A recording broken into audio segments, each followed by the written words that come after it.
কে মূলত পুলিশ আটক করেছে তাদের মুখ থেকে শুনতে পারলাম যে ওনার মাধ্যমেই নাকি এই দুইজন আসামিকে তারা এনে এই অপহরণ মামলাটা মানে অপহরণটা করেছেন। আমরা চাই ১ নম্বর আসামি অতি দ্রুত ধরা পড়ুক এবং এই মামলাটা কোর্ট যেন অতি দ্রুতভাবে আসামিদেরকে যথাযথ ব্যবস্থা গ্রহণ করে, সেই কারণে আমাদের এই সংগঠন।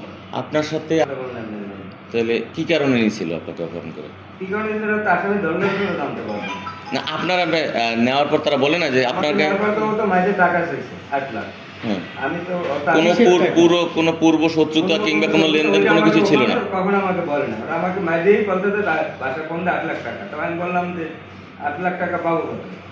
আর ও তো যেহেতু আমি তো তারপর তো চিনছি, ও তো আমার মাঝে ফেলা, তাহলে আমি আর ৮ লাখ টাকা দিতে যাবো। পরে আমি বললাম তাই 2 লাখ টাকা দিই, আপনি আমার দামটা ফিরতে দেন। মানে কোনো ঘটনা ছাড়া কি কেউ কেউ এরকম নিয়ে করতে পারে? আমরা তো সেটাই তো জানতে চাই। ১ নম্বর আসামি ধরা হোক, তাহলে তো জানতে পারবো যে আসলে ও কি জন্য করে।